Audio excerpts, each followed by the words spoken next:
Nunca imaginé que la misma madera que usé para construir nuestra casa sería testigo silencioso de su destrucción. Esta frase resuena en mi mente, más fuerte que el zumbido de las sierras que me acompañaron durante 50 años. El olor a cedro y barniz, que siempre ha sido el perfume de mi trabajo y mi paz, hoy parece el aroma fúnebre de una vida que ha terminado. Me siento en mi taller, en este pequeño santuario al fondo de la casa que construí con estas manos, y las miro, encallecida, temblorosa, incapaz de comprender la profundidad de la herida que se ha abierto. El video que mi hermano me mostró anoche no era solo una imagen en una pantalla, era un martillo destrozando la estructura de todo lo que creía sólido, de todo lo que luché por construir. Me llamo Arturo, tengo 68 años y nunca imaginé que el testamento de mi amor, la cabecera de nuestra cama, se convertiría en el epitafio de nuestro matrimonio. Pasé la noche en vela, aquí en esta pequeña banca, mientras afuera, la vida en Ecatepec seguía su curso ruidoso, con la cumbia en la radio del vecino y los gritos de los vendedores ambulantes. Para mí, el mundo se detuvo. Cada sonido, cada olor, me recuerda una mentira. La casa, que una vez fue mi orgullo, un nido construido ladrillo a ladrillo para mi familia, ahora se siente como una tumba fría. La traición de Elena no solo me rompió el corazón, me borró, me convirtió en un fantasma dentro de mi propia historia, un objeto viejo e inútil, como una herramienta oxidada en la esquina.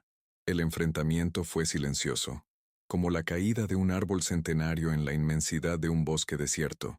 Caminé del taller a nuestra habitación, sintiendo el crujido de las tablas del suelo bajo mis pies.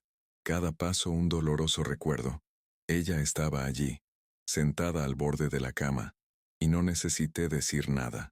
Mis ojos probablemente ya albergaban el horror de todo lo que había visto.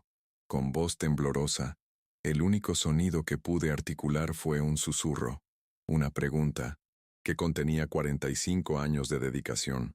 ¿Por qué? Su respuesta no fue una súplica de perdón, no fue un lamento, fue un cuchillo que se retorcía en la herida. ¿Y tú, Arturo? ¿Cuándo fue la última vez que me miraste como una mujer, y no como otro mueble viejo de la casa que tú mismo construiste? Esa frase me aniquiló. No fue solo la confirmación de la traición, fue la aniquilación de toda mi identidad.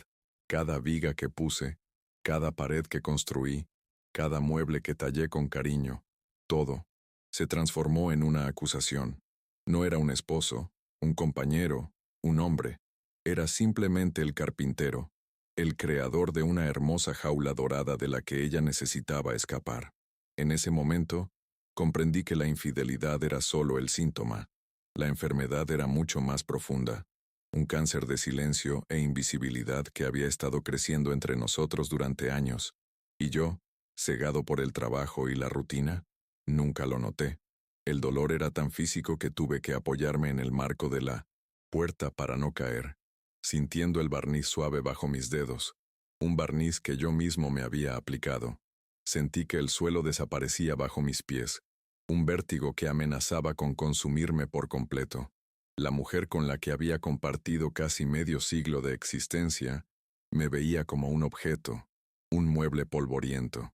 La revelación fue tan brutal que por un instante me quedé sin aliento, como si el polvo del taller finalmente se hubiera alojado en mis pulmones, asfixiándome lentamente.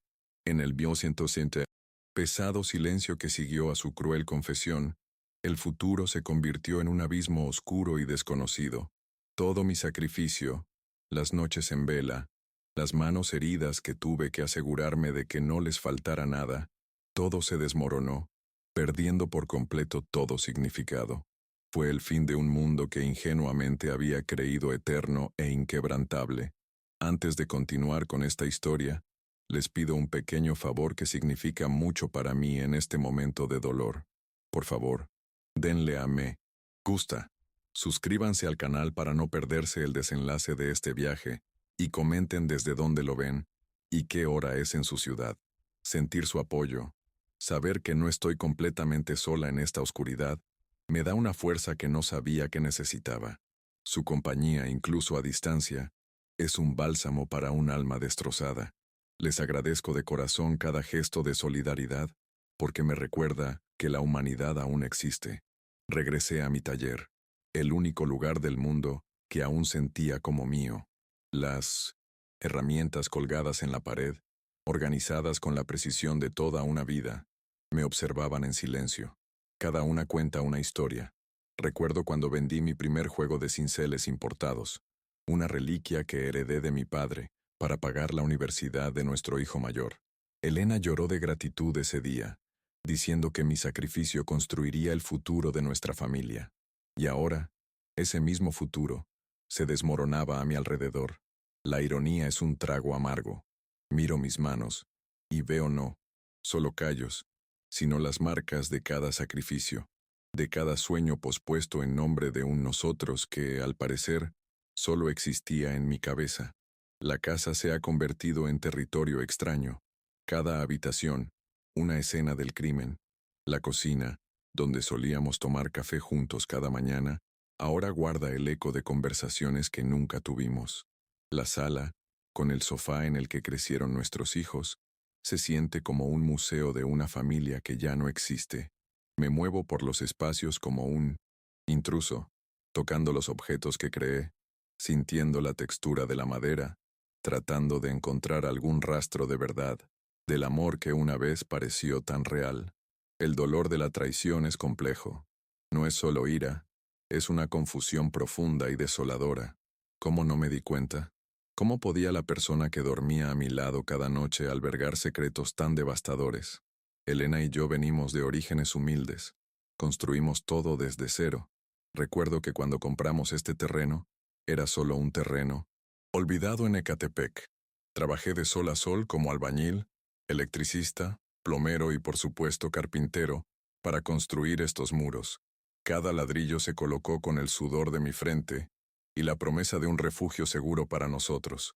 Ella, a su vez, plantó el jardín, cuidó de los niños, transformó la estructura en bruto en un hogar con su toque, con sus colores. Éramos un equipo, o al menos eso creía yo. Ahora, me doy cuenta de que quizás estábamos construyendo dos proyectos diferentes en el mismo terreno, y los cimientos nunca estuvieron del todo alineados, solo superpuestos. Nuestros hijos, ahora adultos con sus propias familias, siempre nos han visto como un ejemplo de estabilidad. ¿Cómo les explicaré que el pilar que tanto admiraban estaba podrido por dentro?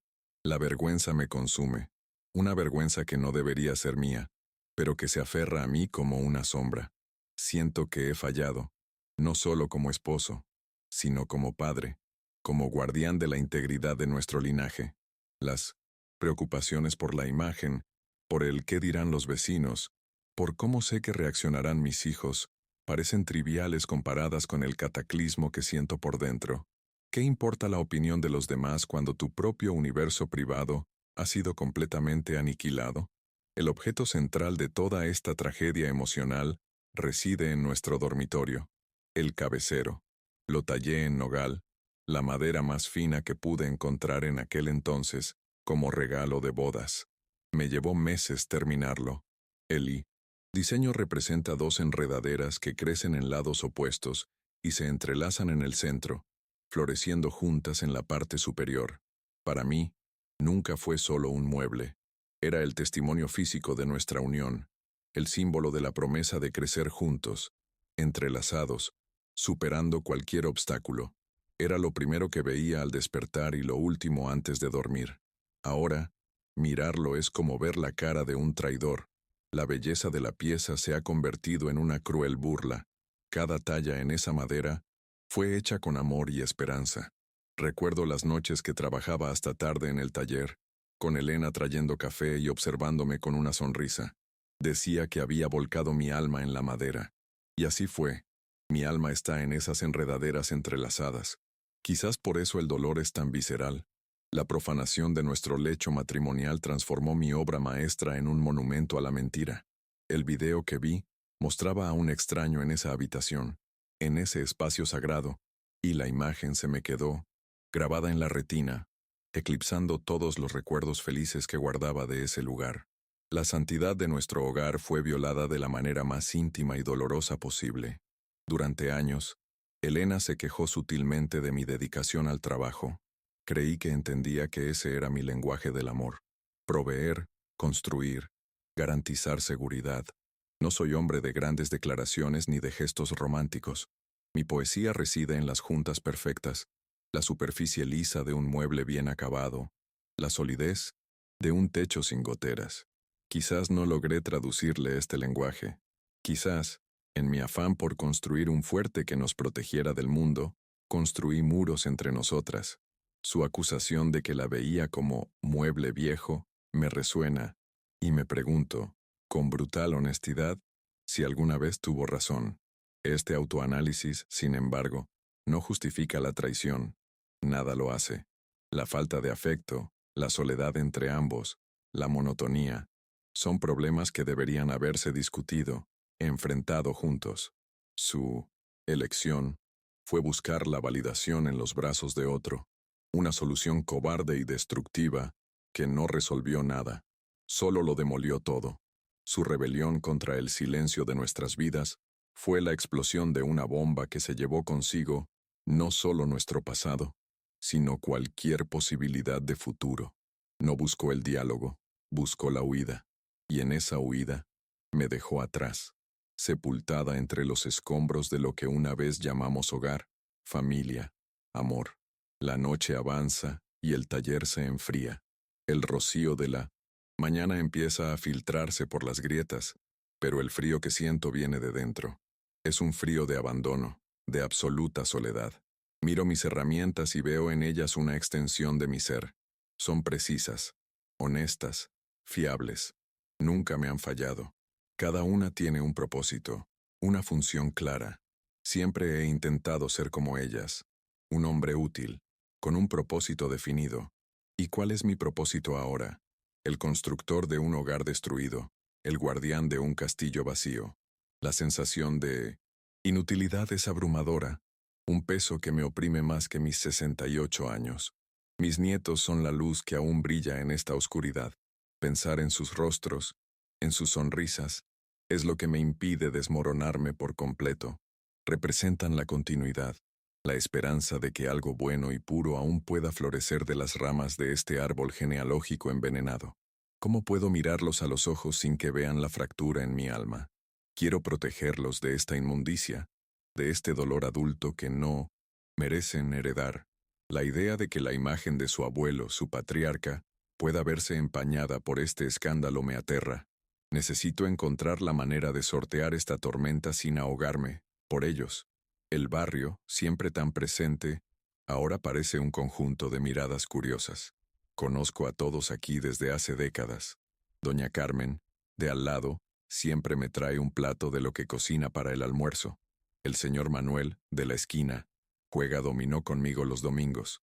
Somos una comunidad unida, por lazos que van más allá de la proximidad física. La noticia de la traición, si sale a la luz, correrá como la pólvora.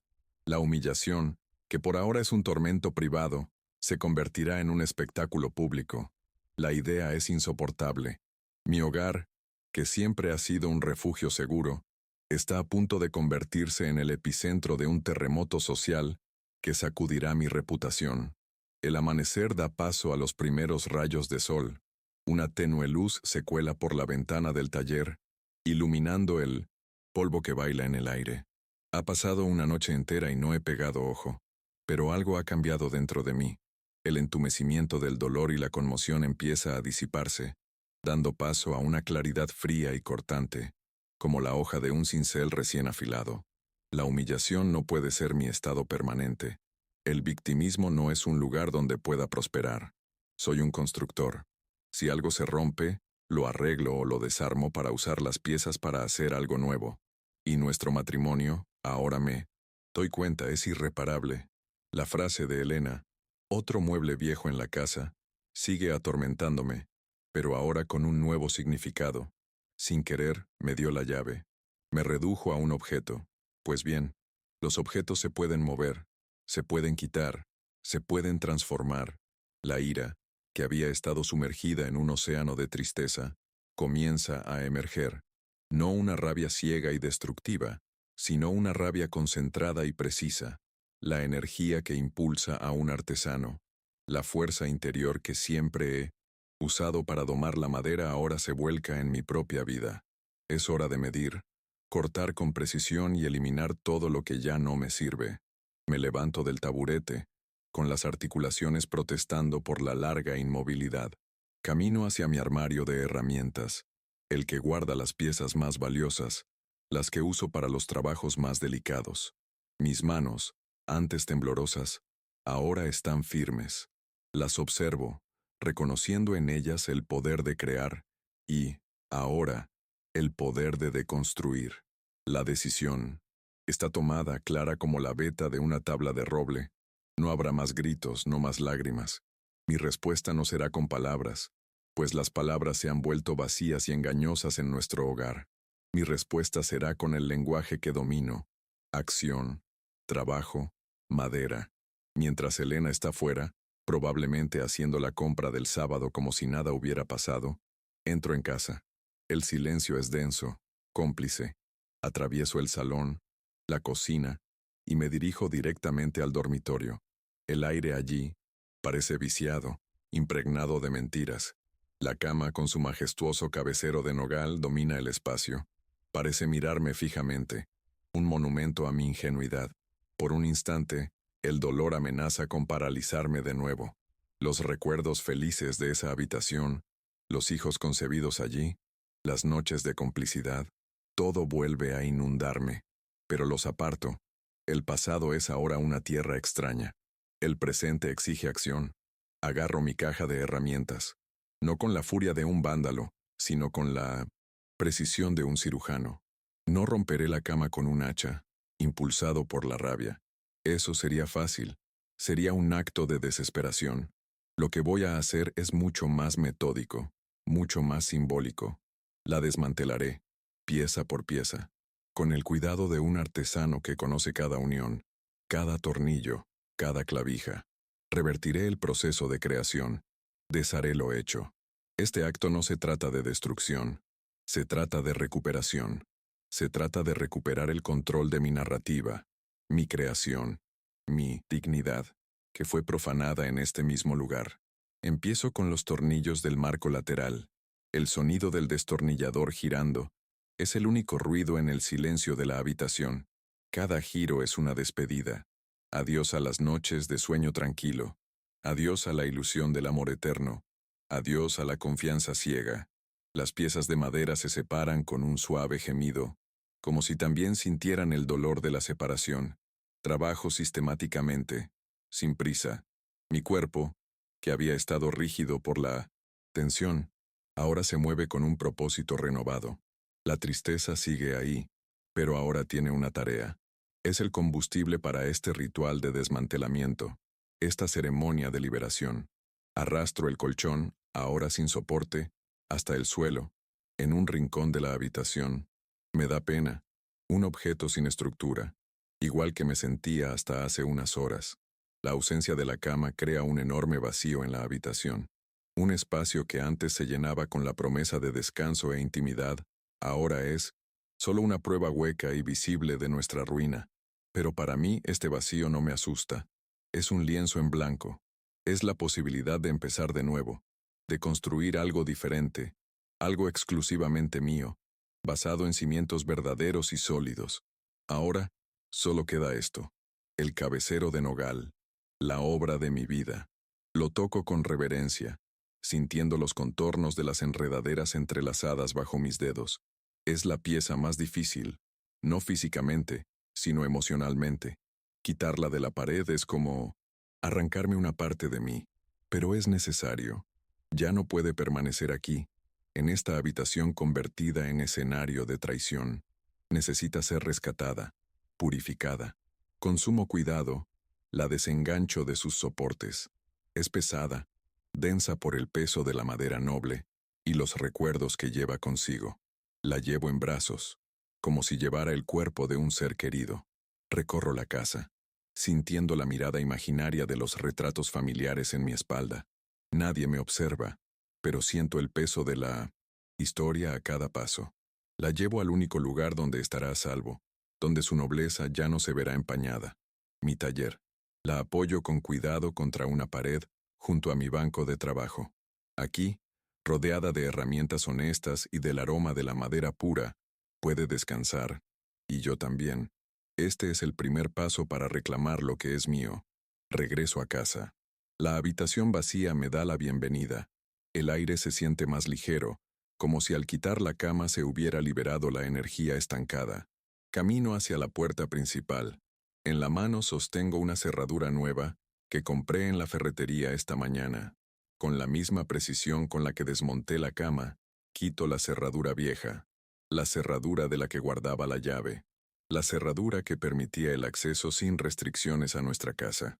El sonido de los mecanismos al cambiarse es definitivo, un punto final. Cada clic del metal al encajar es una declaración de que las reglas han cambiado. Me guardo la llave nueva en el bolsillo. Pesa más que un simple trozo de metal. Es la llave de mi nuevo futuro, de mi autonomía. Miro la puerta cerrada y por primera vez desde que vi aquel vídeo, siento una pequeña chispa de paz. No es felicidad, ni mucho menos, pero es la sensación de haber recuperado el control. Puede que la casa aún no sea un hogar, pero a partir de ahora, la entrada a este espacio la controlaré yo. La dignidad, me doy cuenta, empieza por establecer límites, y acabo de construir mi primera frontera, sólida e infranqueable. Ahora, el siguiente paso es esperar. Sé que la confrontación llegará. Elena regresará y encontrará la puerta cerrada. Llamarán a los niños y se instalará la confusión. Intentarán llamarme loca, senil, exagerada. Intentarán obligarme a volver a la normalidad, a esconder el desastre bajo la alfombra en nombre de la paz familiar. Pero la paz que buscan es la paz de los cementerios, la ausencia de conflicto a través de la ausencia de vida. Yo busco otro tipo de paz, una paz que nace de la verdad y el respeto por uno mismo. Me siento en mi taller, con la cabecera a mi lado como una vieja compañera. Tomo un trozo de lija y lo paso suavemente por su superficie, limpiando el polvo del tiempo y simbólicamente la mancha de la traición. El trabajo me calma, me centra. El movimiento repetitivo, el olor a madera trabajada, todo esto me reconecta con quién soy. Soy Arturo, el carpintero. Y un carpintero sabe que a veces, para construir algo nuevo y duradero, primero hay que demoler la vieja estructura, por muy hermosa y querida que haya sido. El sonido de la lija sobre la madera es mi plegaria. La transformación ya ha comenzado. No solo la de la madera, sino la mía. El fantasma que vagaba por la casa empieza a sentirse sólido de nuevo. La fuerza que creía haber perdido estaba simplemente latente, esperando la llamada. Y la llamada llegó en forma de la más cruel de las traiciones. Elena quería que la viera, que la notara. Pues bien, ahora me verá, no como él, viejo mueble polvoriento, sino como el hombre que construyó el mundo que la rodea y que, con la misma habilidad y determinación, ahora lo desmantela para construir uno nuevo, un mundo donde la dignidad es innegociable. El sol ya está alto en el cielo, y el ruido de la calle ha aumentado.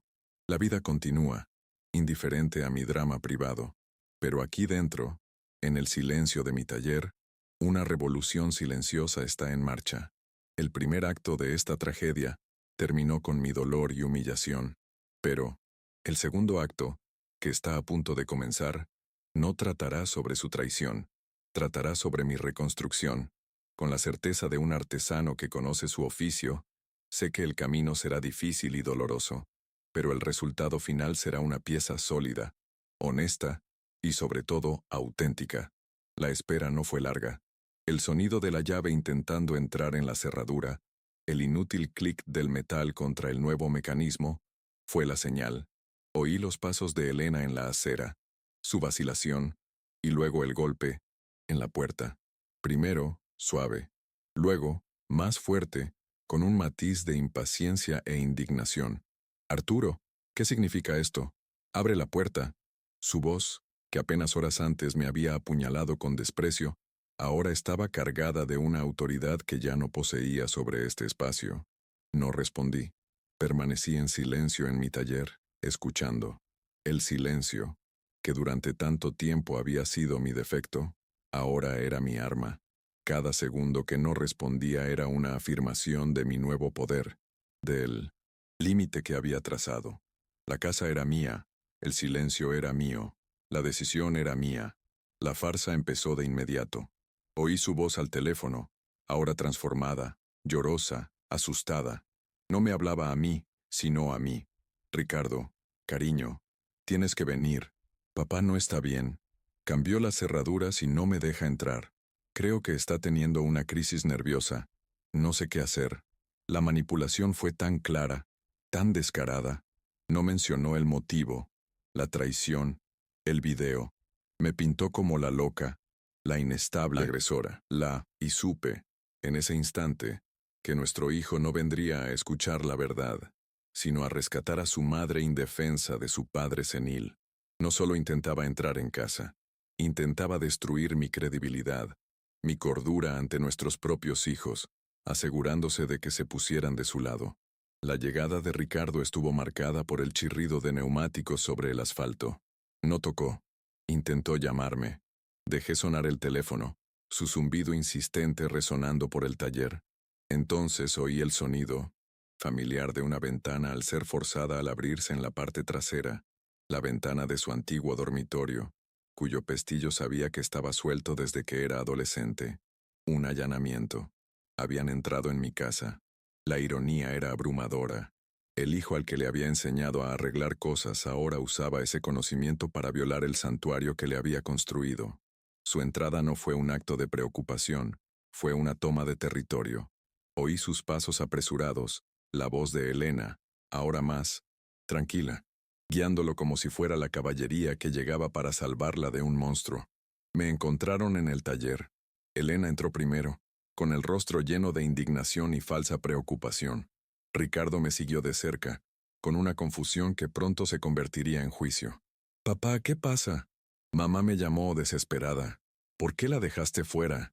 La pregunta ya contenía la acusación. No me preguntó mi versión de los hechos. No me preguntó cómo estaba. Asumió su versión. Miré a Elena que se encogía teatralmente detrás de su hijo como una víctima. Y luego miré el cabecero de nogal apoyado en la pared. «Pregúntale», dije, con la voz más tranquila de lo que me sentía. «Pregúntale qué convirtió nuestra cama en un montón de madera desmantelada en el suelo del dormitorio». El dormitorio. Aún no lo habían visto. Al mencionarlo, Elena entró corriendo en la casa, y Ricardo la siguió. Su grito fue desgarrador, una mezcla de conmoción y furia. «¿Estás loco, Arturo? Destrozaste nuestra cama. Destruiste nuestra historia». Regresó a la puerta del taller, con el rostro enrojecido por la rabia. Ricardo estaba pálido. «Padre, esto es una exageración. Pase lo que pase, esta no es la manera de resolverlo. Pase lo que pase». La forma en que minimizó la traición, el cataclismo que demolió mi vida, como si fuera un pequeño desacuerdo, una pelea de pareja, fue la segunda puñalada del día. No estaba allí para comprender mi dolor. Estaba allí para restablecer el orden, para contener el daño. Poco después el teléfono volvió a sonar. Era Sofía, nuestra hija, sin duda alertada por su madre sobre el preocupante comportamiento de su padre. La indeseada reunión familiar se estaba formando en mi refugio. En cuestión de minutos ella también llegó, trayendo consigo a su esposo, un hombre que siempre me trató con una mezcla de respeto y condescendencia. Se formó el Frente Unido. Se reunieron en la sala, hablando en susurros, observando el taller como si fuera la guarida de un animal herido y peligroso. Yo permanecí en mi lugar, en mi banco de trabajo, sintiéndome como una extraña en mi propia propiedad, una acusada esperando a que el jurado familiar decidiera su destino. La soledad nunca había sido tan palpable, tan abrumadora. Comenzó la intervención. Entraron al taller, no todos a la vez, sino en una procesión solemne, como si entraran en un lugar sagrado o peligroso. Ricardo habló primero, adoptando el tono de un negociador. «Papá, te queremos. Nos preocupas. Esta actitud no es propia de ti. Dejar a mamá fuera, desmontar los muebles. La gente comete errores. Mamá cometió un error», me dijo, «pero una familia de verdad perdona. No se desperdician 45 años por un solo error. Un error. La palabra sonaba obscena. Un desliz casual. Un malentendido. Estaban reescribiendo la historia en tiempo real, transformando una traición calculada y continua en un pequeño obstáculo en el camino. Sofía, siempre más pragmática, abordó el problema desde otro ángulo, el de la imagen. Papá, piensa en lo que dirán los vecinos. Doña Carmen ya me llamó para preguntarme si todo estaba bien. Oyó a mamá gritar. Somos una familia respetada en este barrio. Lo que estás haciendo convertirá nuestras vidas en chismes. Un circo. Piensa en tus nietos. ¿Qué les diremos? Su preocupación no era mi alma fracturada, sino la fachada social que, irónicamente, había dedicado toda mi vida a construirles. La dignidad de la familia era más importante que la del patriarca que la fundó.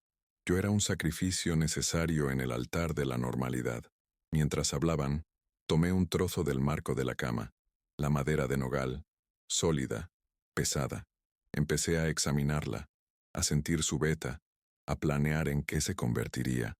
Mis manos comenzaron a trabajar casi por sí solas, tomando un cepillo, retirando las primeras astillas de la superficie barnizada. El sonido de la cuchilla sobre la madera fue mi respuesta. Un sonido suave y rítmico que decía más que cualquier palabra. Decía que su conversación no me llegaba. Decía que estaba en otra parte, en un proceso de transformación que no podían comprender ni detener. Mi silencio y mi trabajo eran un muro que les impedía llegar a mí. Elena, al darse cuenta de que las súplicas de sus hijos no surtían efecto, cambió de táctica. Se acercó con lágrimas en los ojos y la voz quebrada. Arturito, mi amor, por favor, sé que te lastimé. Fui una tonta. Estaba sola, necesitada. Pasaste tanto tiempo aquí, con tu madera. Me sentí invisible. No lo justifico, pero fue un momento de debilidad. No desperdicies nuestras vidas por esto. Piensa en nosotros, en todo lo que hemos construido. La actuación fue digna de un premio. El diminuto Arturito, la confesión calculada, la culpa sutilmente trasladada hacia mí. Ella se ofrecía como la víctima de mi negligencia, y yo, el verdugo insensible. Pero algo dentro de mí había cambiado para siempre. La miré, y ya no veía a la joven con la que me había casado, ni a la madre de mis hijos. Vi a una extraña. Los recuerdos felices que una vez fueron la base de mi identidad, ahora parecían pertenecer a otra persona. Recordé una conversación con mi padre, años atrás. Él también era carpintero, un hombre sabio y de pocas palabras. Una vez me dijo, mientras me enseñaba a hacer una unión perfecta, Arturo, una unión mal hecha se puede disimular con masilla y barniz, pero nunca será fuerte. A la primera presión real, se rompe. Lo mismo ocurre con la confianza. No te dejes engañar por las apariencias. La verdadera presión había llegado, y la fibra de nuestra confianza no solo se quebró, sino que se desintegró. Mientras mis hijos seguían con su discurso sobre el perdón y el sentido común, recordé algo más. Hace unos años encontré los extractos de una tarjeta de crédito que no reconocía, escondidos en el fondo de un cajón. Cuando la confronté, Elena dijo que era para emergencias, para darme algo de independencia, y yo, confiando en ella, acepté su explicación y lo dejé pasar. Ahora ese recuerdo volvía con una claridad aterradora. No se trataba de independencia, se trataba de una vida secreta. La traición era mucho más antigua que ese video. Era un patrón, una forma de vida basada en mentiras. Este descubrimiento mental me dio nuevas fuerzas. Al castillo de naipes de mi vida familiar no solo le faltaba una carta. Todo el cimiento era un fraude. No solo me pedían que perdonara una infidelidad, me pedían que volviera a vivir en una ilusión, que fingiera que la estructura podrida seguía siendo sólida. Y eso no podía hacerlo. Soy un hombre que trabaja con la verdad.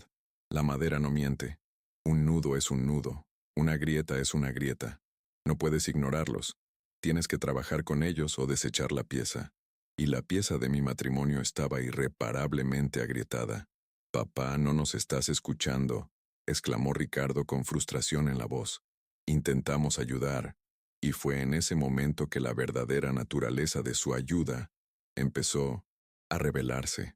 El esposo de Sofía, su yerno, quien había guardado silencio hasta entonces, decidió hablar. Señor Arturo, empezó con ese tono condescendiente que tanto detestaba. Quizás el estrés del trabajo, la edad, quizás debería hablar con un médico.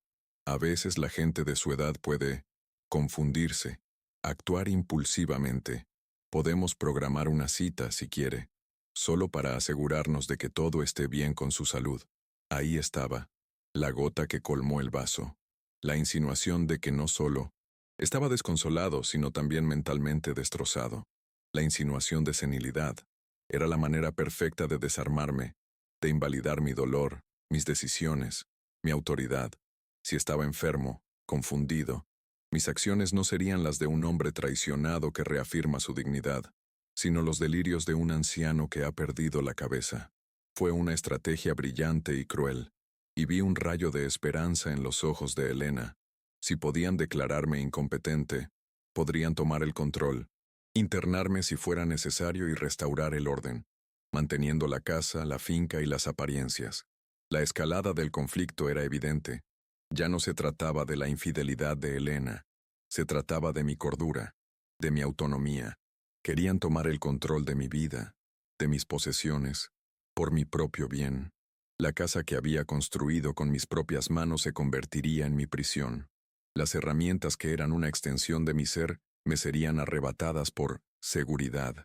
El hombre que siempre había sido el pilar, el proveedor, el patriarca, quedaría reducido a un niño testarudo que necesitaba ser controlado por sus hijos, más sabios y equilibrados.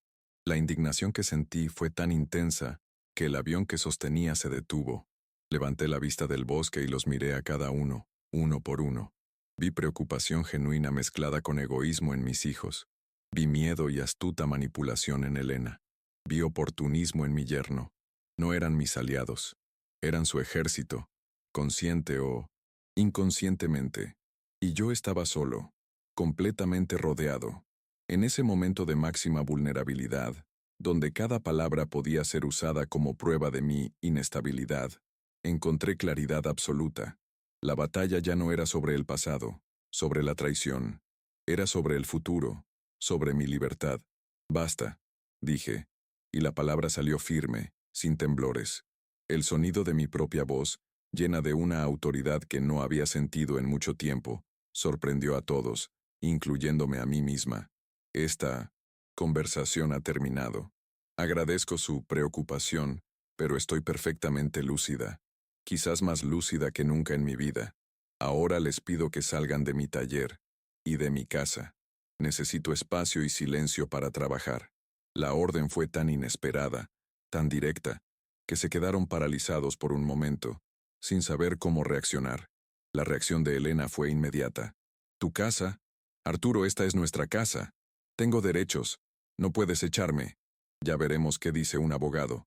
Respondí, con calma, aunque no tenía ni idea de cómo funcionaba el divorcio ni la división de bienes. Pero la palabra abogado fue como una piedra lanzada a un río estancado. Sus expresiones cambiaron. El asunto había dejado de ser un drama familiar para convertirse en un problema legal y financiero. El pragmatismo de Sofía entró en acción. Papá, no nos precipitemos. No necesitamos abogados. Somos una familia. ¿Podemos resolver esto? No, no podemos, dije, volviendo mi atención a la madera que tenía en mi M100 las manos. Porque no quieres resolver el problema. Quieres borrarlo. Y ya no viviré en una casa donde la verdad debe ser enterrada para que reine la paz. Tu paz es una mentira, y estoy harto de mentiras. Mi tono fue tajante, sin margen de negociación. Ya no preguntaba, informaba. La dinámica de poder había cambiado irreversiblemente. Quizá fuera un anciano desconsolado, pero en ese taller, rodeado del trabajo de mi vida, era un rey en su castillo. Se miraron, derrotados por ahora. Sabían que forzar la situación solo empeoraría las cosas. Ricardo, suspirando, dijo, «De acuerdo, papá, te daremos un tiempo para que te tranquilices, pero volveremos, y hablaremos como es debido. Organizaremos una reunión familiar el domingo, todos, para resolver esto de una vez por todas. Estés listo o no». No era una petición, Era una citación, una amenaza velada. Se estaban reagrupando para planear un ataque más organizado. La guerra no había terminado. Era solo una tregua táctica. Se fueron. Elena me dirigió una última mirada, una mezcla de odio y súplica, antes de seguir a sus hijos. Oí cerrarse la puerta principal y el silencio reinó de nuevo. Pero ahora era un silencio diferente. Ya no era un refugio. Era el campo de batalla antes de la carga final. Me dieron un ultimátum. El domingo, el día del Señor, el día de descanso, sería el día de mi juicio. Se reunirían, con sus argumentos preparados, sus estrategias alineadas, para presionarme, para quebrantarme, para hacerme ceder en nombre de una unidad familiar que ya no existía. Me quedé solo en el taller, con el aroma a nogal recién cortado impregnando el aire. Miré el cabecero, la obra maestra de mi juventud, el símbolo de mi amor. Contenía el recuerdo de todo lo perdido, pero ahora veía algo más en él. Vi la materia prima de mi resurrección. Las dos enredaderas entrelazadas ya no podían existir. Una de ellas se había revelado como una mala hierba venenosa, pero la madera seguía siendo buena, fuerte, noble, llena de potencial, y yo tenía las herramientas, la habilidad y ahora, la voluntad inquebrantable de transformarla en algo nuevo. La idea surgió en mi mente, clara y completa, como un diseño de mueble que había esbozado 1000 veces. No era un plan de venganza, sino de afirmación. Aprovecharía el tiempo que me dieron, hasta el domingo, no para calmarme, sino para forjar mi declaración final. Una declaración hecha no con palabras, que podrían tergiversarse y malinterpretarse, sino con el lenguaje, universal de la forma y la función. Crearía una pieza que hablara por mí, que les dijera, sin la menor duda, cuál fue mi decisión y quién era yo ahora. La tarea que me esperaba era inmensa: desmantelar la cabecera, separar las enredaderas, cortar, lijar, encajar, dar un nuevo propósito a esa madera sagrada. Sería un trabajo doloroso, cada corte un recuerdo, cada astilla un pedazo del pasado que se retiraba. Pero también sería un trabajo de sanación, un proceso de transformación del dolor en belleza, de la traición en autonomía. El taller ya no sería solo un lugar de trabajo, sería mi quirófano, donde realizaría una delicada operación para extirpar el tumor de mi pasado y salvar lo que quedaba de mi alma. Las palabras de Ricardo resonaron. ¿Estés listo o no? Ah, sí que estaría listo. Esperaban encontrar a un anciano destrozado, debilitado por el dolor y el aislamiento, dispuesto a aceptar cualquier trato para recuperar a su familia. No podrían haber estado más equivocados. No, encontrarían a la víctima. No encontrarían al paciente senil. Encontrarían al artesano. Y yo los estaría esperando, con mi obra terminada, listo para ser presentado.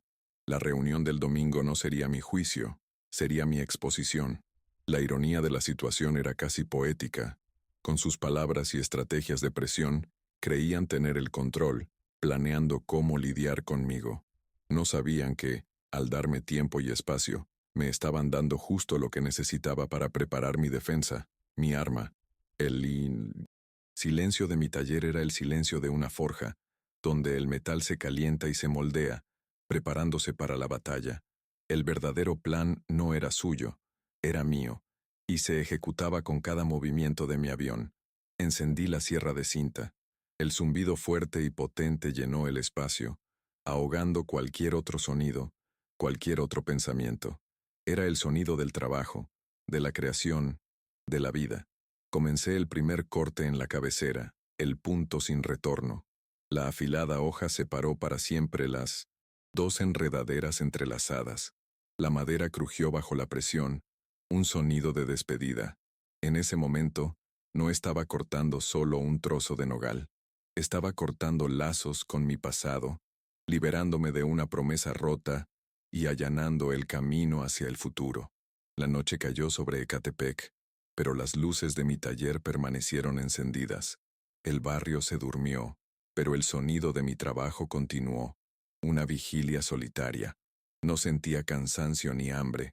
Me impulsaba una energía que provenía de lo más profundo, una mezcla de dolor, ira y una férrea determinación de sobrevivir, de no dejarme extinguir.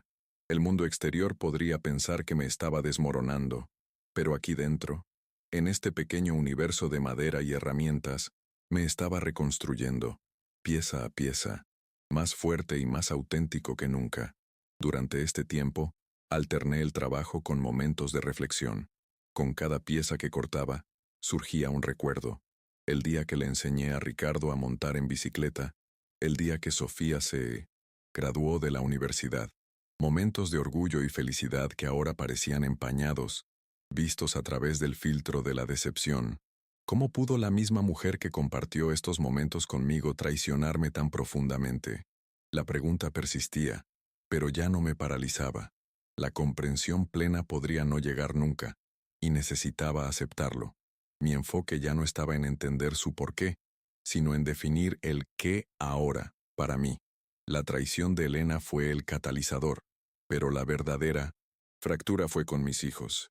La facilidad con la que aceptaron su relato, la prisa por diagnosticarme como inestable en lugar de escucharme, fue la traición más profunda. No defendían a su madre, defendían su propia zona de confort. La imagen de una familia unida, la estabilidad de tener a mis padres juntos en la vejez. Todo esto era más importante que la verdad, más importante que mi dignidad. Me amaban, no lo dudaba, pero era un amor condicional, un amor que exigía mi sacrificio. El proyecto empezó a tomar forma en mi banco de trabajo. Las piezas del cabecero, ahora redimensionadas y remodeladas, empezaron a parecer algo nuevo. Ya no eran enredaderas entrelazadas, símbolo de unidad, ahora eran líneas rectas, ángulos sólidos, formas que evocaban independencia y autosuficiencia. La belleza de la madera de nogal seguía ahí, pero era una belleza diferente, más sobria, más madura, una belleza que había pasado por el fuego y sobrevivido. La pieza que emergía era un reflejo directo de la transformación que se estaba produciendo en mí. Si amas a Jesús y crees en el poder de la verdad y la dignidad, incluso cuando todo parece perdido, te insto a suscribirte a nuestro canal. Cada nueva historia es un testimonio de fe y resiliencia, y tu suscripción nos ayuda a seguir difundiendo mensajes de esperanza. No te pierdas las próximas revelaciones, porque la justicia, aunque tarde, siempre encuentra su camino bajo la mirada de Dios. Tu presencia en nuestra comunidad nos fortalece a todos y nos recuerda que, incluso en la soledad más profunda, no estamos solos en nuestras batallas. Acompáñanos en este viaje. El aroma a barniz empezó a impregnar el aire. Apliqué la primera capa con pinceladas largas y uniformes. El líquido ámbar resaltó la veta del nogal, dándole profundidad y brillo. Fue el toque final, una protección contra el tiempo y los elementos. Justo cuando intentaba crear una nueva capa de protección alrededor de mi alma. El proceso fue metódico, casi meditativo. Cada pincelada era un acto de cuidado, de respeto por la madera y por extensión por mí mismo. Me mimaba con la misma dedicación que siempre dedicaba a mis mejores creaciones. Con cada hora que pasaba, me sentía más lejos del hombre que, la mañana anterior, había quedado paralizado por el dolor. Ese Arturo era un fantasma. Este Arturo, con las manos manchadas de serrín y barniz, era real, sólido. El taller, con sus paredes cubiertas de herramientas y planos, era mi mundo real. La casa, con sus recuerdos envenenados y sus dramas familiares, era la ilusión de la que necesitaba escapar. Me di cuenta de que durante años los había confundido. Mi verdadero hogar nunca fueron esas paredes de ladrillo, sino este espacio de creación, de verdad, de trabajo honesto. La pieza estaba casi terminada. La observé desde lejos, evaluando sus proporciones, su equilibrio. Era sencilla, pero poderosa, y contenía en sí misma toda la historia de los últimos días. Cualquiera que la mirara podría ver solo un hermoso objeto de madera, pero yo, y pronto mi familia, veríamos el veredicto, veríamos las consecuencias, veríamos la respuesta final a todas las preguntas, todas las acusaciones, todas las súplicas. La madera diría lo que mi boca, cansada de argumentos inútiles, ya no necesitaba decir. El domingo ya casi llegaba. La tensión en el aire era casi palpable, aunque estaba solo. Sabía que se estaban preparando, quizá incluso ensayando sus discursos. Vendrían como un tribunal, listos para sentenciarme. Lo que no sabían es que el juez, jurado y verdugo de mi antiguo yo era yo, y la sentencia ya se había dictado y ejecutado aquí, en el silencio de mi taller. La reunión del domingo no sería para decidir mi futuro, sería simplemente la lectura oficial de una declaración de independencia que ya había sido firmada, sellada y entregada. El segundo acto estaba llegando a su fin, y el escenario para el clímax estaba listo. Llegó el domingo. El aire de la mañana era pesado, cargado de una tensión silenciosa. No había dormido, pero no por ansiedad. Pasé la noche terminando mi trabajo, aplicando la última capa de cera, puliendo la madera hasta que brilló con una luz propia, profunda y cálida. Limpié cada herramienta y la coloqué en su lugar. Barrí el suelo del taller, retirando hasta el último grano de serrín. Era un ritual de purificación, de preparación para la batalla final. Al terminar, cubrí la pieza con una sábana de lino blanco, la misma que usaba para cubrir nuestra cama en 1900 ocasiones especiales. Ahora cumplía un nuevo propósito: ocultar el veredicto hasta el momento oportuno. La calma que sentí no era la calma de la resignación, sino la de un guerrero que ha afilado su espada y espera al enemigo en su propio territorio. Oí los coches llegar, uno tras otro, los portazos, las voces bajas y conspirativas que se agolpaban en la casa que, por derecho, seguía siendo mía. Imaginé la escena en la sala, ellos sentados, incómodos, planeando las palabras que usarían para desmantelarme, igual que yo había desmantelado la cama. Eran los invasores, los autoproclamados jueces, y aún así, sabía que estaban nerviosos. Mi reacción, mi silencio, mi repentina e inquebrantable determinación los había desarmado. Ya no sabían quién era yo, y eso los asustó. Los dejé esperar.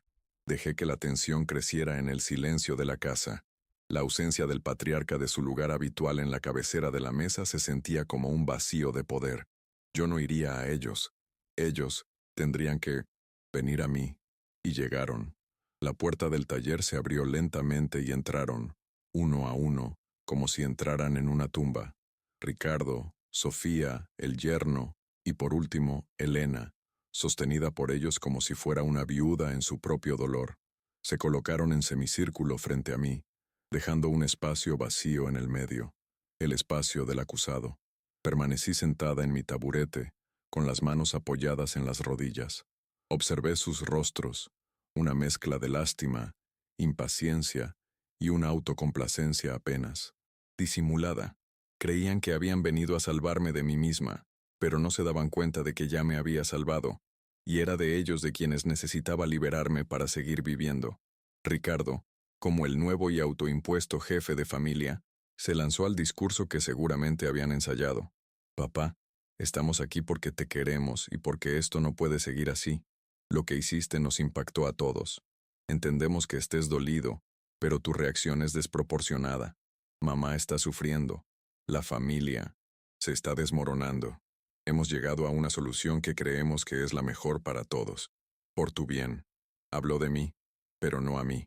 Yo era objeto de discusión, un problema que gestionar.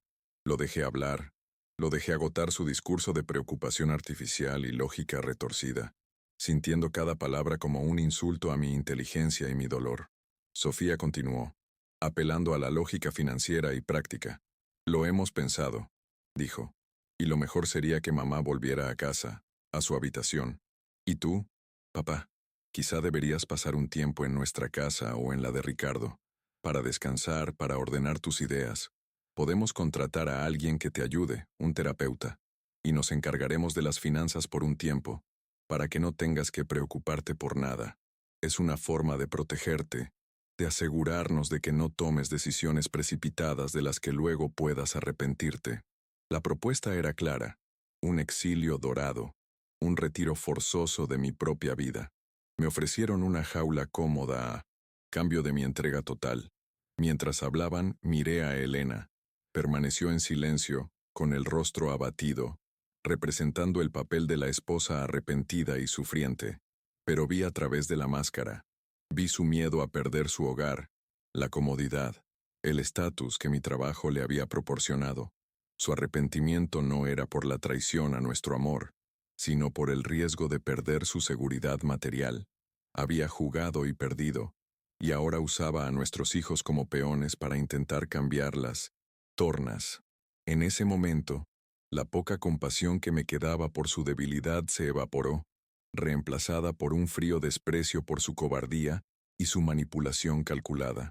Ella era la artífice de esta ruina, y aún así, se presentaba como una víctima más de los escombros. Cuando terminaron de hablar, un silencio denso llenó el taller. Me miraron fijamente, esperando una respuesta, un arrebato de ira, lágrimas, cualquier cosa que confirmara la imagen que tenían de mí, un anciano inestable y emocionalmente descontrolado, pero no les di esa satisfacción. Me levanté lentamente del taburete, con las articulaciones protestando levemente, la única señal de mi edad. No dije ni una palabra. Caminé con calma deliberada hacia el centro del taller, donde el objeto cubierto por la sábana blanca esperaba, como un actor principal al fondo de un escenario. Todas las miradas me seguían. La curiosidad y la aprensión reemplazaron la certeza en sus rostros. Con un gesto lento y solemne, tomé una esquina de la sábana de lino. Por un instante, miré a Elena y vi un destello de reconocimiento y quizás miedo en sus ojos. Sabía que esa sábana pertenecía a nuestro lecho matrimonial. Retiré la tela con un movimiento rápido, revelando lo que yacía debajo. El silencio que siguió fue absoluto, más profundo que cualquier silencio que hubiera existido jamás en esa casa. Se quedaron boquiabiertas ante la pieza que ahora dominaba el centro del taller. No entendieron, al menos no de inmediato. Sus cerebros intentaron procesar la imagen, conectar lo que veían con lo que sabían. Ante ellos, pulido y reluciente a la luz de la mañana, se alzaba un banco individual, impresionantemente hermoso, tallado en nogal puro, con líneas sencillas, elegantes e indudablemente solitarias. Las enredaderas entrelazadas habían desaparecido, transformadas en patas sólidas y un asiento liso y recto. Era una pieza de belleza austera, poderosa en su simplicidad. Era todo lo contrario del cabecero opulento y romántico que conocían. Era un trono de exilio, una declaración de independencia, la afirmación de una nueva realidad. Era mi alma, traducida en madera. Sin decir palabra, empujé el banco al centro del semicírculo que habían formado. Lo coloqué exactamente donde debería haber estado yo, el acusado en su propio juicio. Y entonces, me senté. El gesto fue simple, pero de una trascendencia monumental. Ya no estaba en el taburete bajo del artesano. Estaba en el lugar que me correspondía, un lugar que había creado a partir de los restos de mi vida anterior. Desde allí, los miraba, ya no desde abajo, sino como un igual, o quizás, por primera vez en mucho tiempo, como el verdadero patriarca de esta familia en ruinas.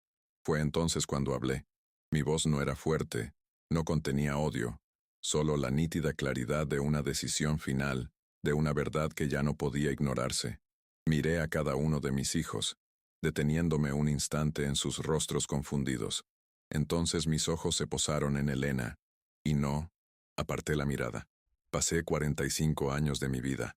Comencé, y las palabras salieron con firmeza, construyendo un lugar para dos, un nido, un refugio, un espacio sagrado que creí nuestro. Cada clavo, cada viga, cada unión fue hecha con la intención de albergar una unión.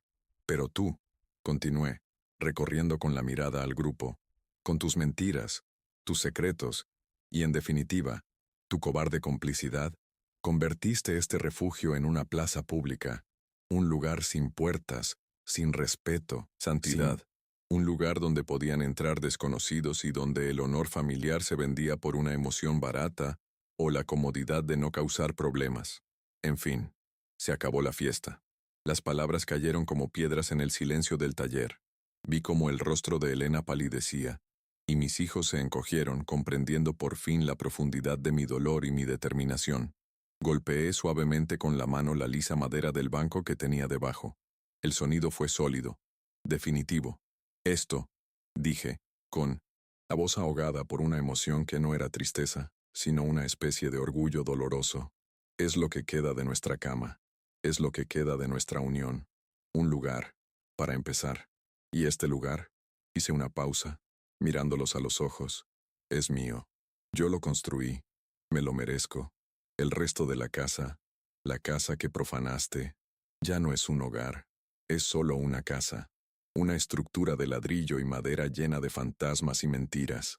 Puedes llevarte los muebles. Puedes llevarte las paredes. Mi dignidad. Ya la estoy llevando de vuelta a mi taller.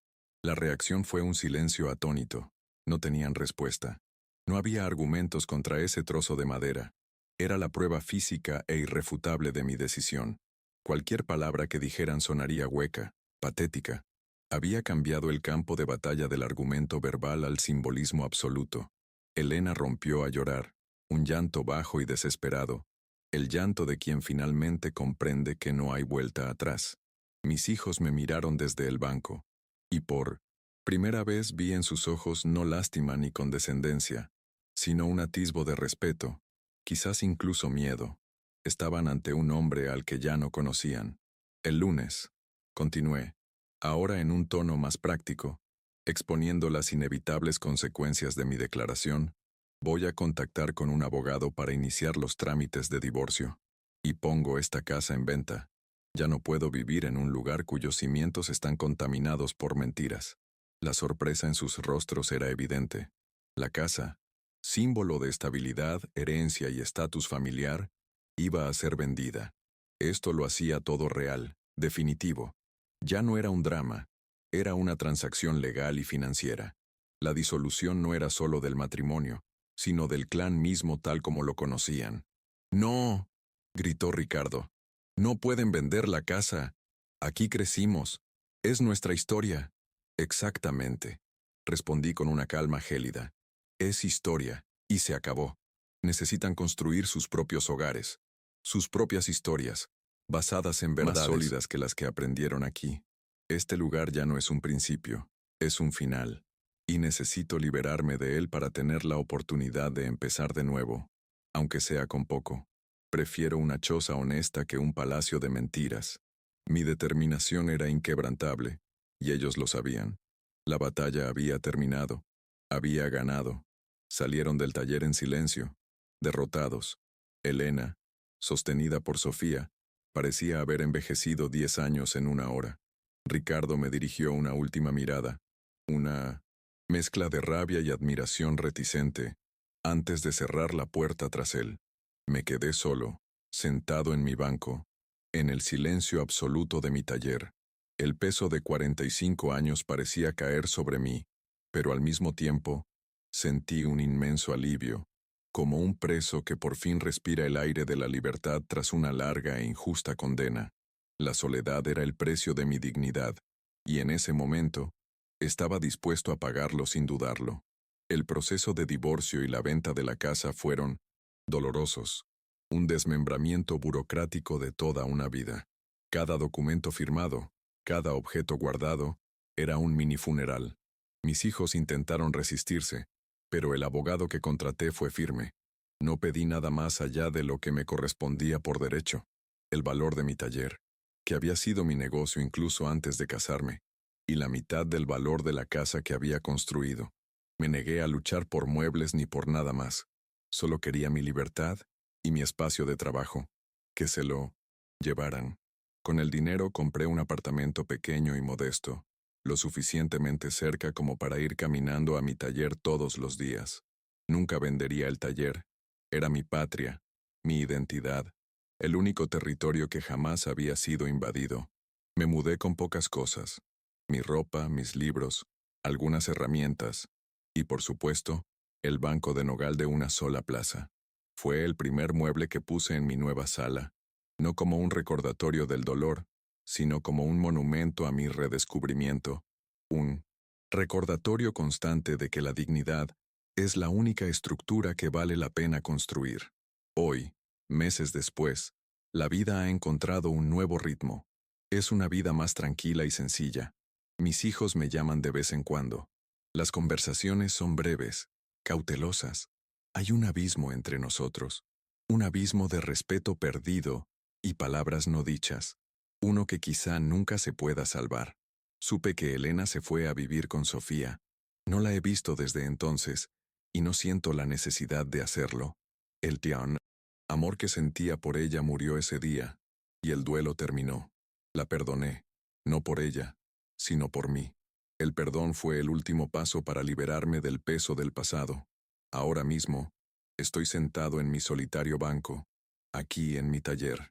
El sol de la tarde entra a raudales por la ventana, iluminando las partículas de polvo que danzan en el aire, como pequeñas estrellas en mi galaxia privada. En mis manos, sostengo un trozo de madera nuevo, un cedro fragante, y lijo sus bordes, preparándolo para que se convierta en algo hermoso. Estoy solo, sí, pero ya no soy un fantasma, no soy un objeto viejo, soy un hombre que quedó reducido a escombros y usó los restos para reconstruirse. Recuperé el control de mi espacio, mi trabajo y, sobre todo, mi propio valor. El respeto que tanto anhelaba no provenía de ellos, brotó de mí, en el momento en que me negué a aceptar menos de lo que merecía. La dignidad, aprendí a las malas, no es algo que te dan los demás, es la única estructura que, una vez violada, debe ser demolida y reconstruida con nuestras propias manos, con la paciencia y la precisión de un maestro artesano. El verdadero hogar de un hombre no son los muros que construye para los demás, sino el respeto que se niega a permitir que otros derriben dentro de sí mismo. Y aquí, en el silencio de mi taller, rodeado del aroma a madera y la leal compañía de mis herramientas, finalmente, después de 68 años de vida, me siento verdaderamente en casa. Estoy en paz, estoy completo, y estoy listo para empezar a construir de nuevo. Ya no un hogar para dos, sino un futuro para uno, un futuro propio.